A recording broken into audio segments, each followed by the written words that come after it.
مجھے دوا کی ضرورت نہیں ہے بلکہ دعا کی ضرورت ہے.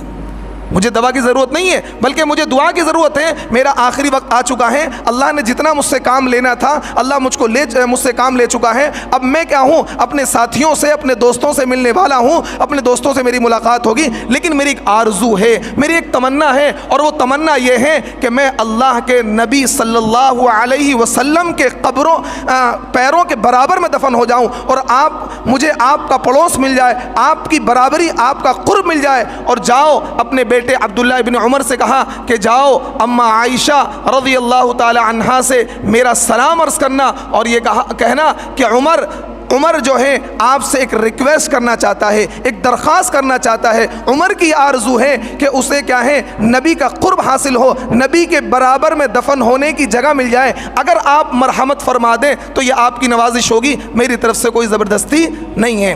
حضرت عبداللہ ابن عمر جو حضرت عمر کے بیٹے ہیں وہ گئے اور انہوں نے سلام عرض کیا اما عائشہ رضی اللہ تعالی عنہا کو, اور اپنے والد محترم کی درخواست اور آرزو, حضرت عمر کی آرزو رکھی کہ اے اما عائشہ, میرے والد محترم یہ چاہتے ہیں کہ میں نبی کے برابر میں دفن ہو جاؤں, نبی کے برابر میں مجھے 2 گز زمین مل جائے. تو حضرت اما عائشہ رضی اللہ تعالی عنہا رونے لگیں اور انہوں نے کہا کہ یہ جگہ میں نے اپنے لیے رکھی ہوئی تھی, اور میری تمنا یہ تھی کہ میں یہاں پر مرنے کے بعد میری قبر میرے والد اور میرے شوہر کے برابر میں بنے. لیکن عمر کی خدمات اسلام کے لیے اتنی ہیں کہ میں اپنے اوپر عمر کو ترجیح دوں گی. اور ایسے وقت میں جب حضرت عائشہ رضی اللہ تعالی عنہا پر مخالفین نے الزام تراشی کی تھی, حضرت عائشہ رضی اللہ تعالی عنہا پر جب الزام لگایا تھا جس کو قرآن نے واقع افک کہا ہے, اللہ کے نبی پریشان تھے, پورے مدینے میں کوہرام مچا ہوا تھا, حضرت عائشہ غموں سے نڈھال ہو چکی تھی.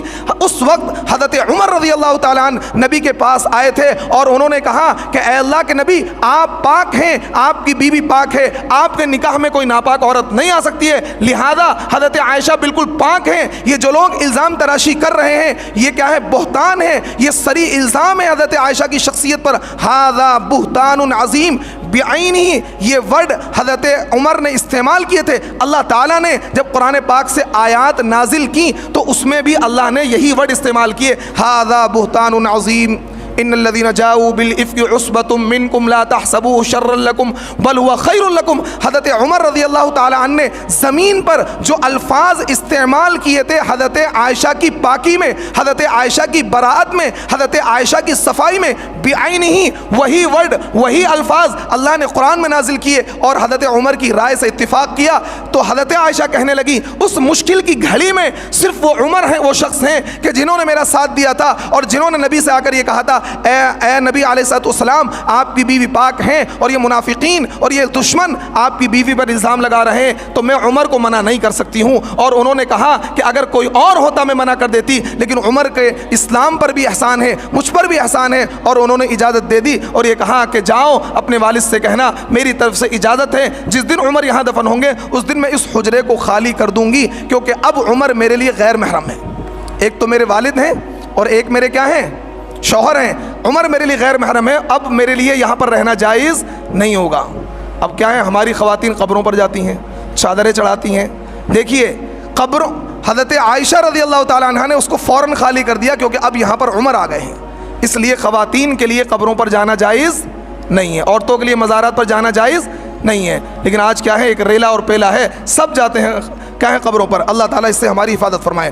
حضرت عمر رضی اللہ تعالیٰ عنہ کو جب اجازت مل گئی تو آپ زخموں سے چورے فوراً سجدے میں گر گئے. سجدے میں اے اللہ میری یہ خواہش بھی آپ نے پوری فرما دی. پھر حضرت عمر نے پوچھا کہ ذرا بتاؤ میرا قاتل کون شخص ہے.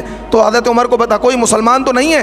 ان کو بتایا گیا آپ کا قاتل فیروز ابو لولو ایک مجوسی ہے, آپ کا قاتل کوئی مسلمان نہیں ہے. انہوں نے اللہ کا شکر ادا کیا کہ یہ اچھا ہے کہ میرے قتل سے کسی مسلمان کے ہاتھ رنگین نہیں ہوئے, میرا خون کسی مسلمان نے نہیں بہایا ہے. اور پھر کیا ہے, 1 محرم کے دن حضرت عمر رضی اللہ تعالیٰ عنہ اسلام کا یہ سورج, اسلام کا یہ عظیم جری لیڈر اور اسلام کی نمایاں خدمات دینے والا یہ شخص جس کے بارے میں نبی نے یہ فرمایا تھا لوکان بعدی نبی لکان عمر، آج کیا ہے اللہ سے جا کر مل گئے اور اپنے ساتھیوں سے جا کر مل گئے اور نبی علیہ السلام سے جا کر مل گئے، اور انہوں نے جو دعا مانگی تھی اللہم انی اسألوک شہادتاً و وفاتاً ببلد رسولک، اے اللہ مجھے شہادت بھی دے اور نبی کے شہر میں دے، وہ دونوں دعائیں حضرت عمر کی قبول ہو گئیں کہ آپ کو شہادت بھی ملی اور نبی کے شہر میں ہی ملی، اور شہر میں نہیں بلکہ نبی کی مسجد میں، اور نبی کی مسجد ہی میں نہیں بلکہ نبی کے محراب اور مصلی پر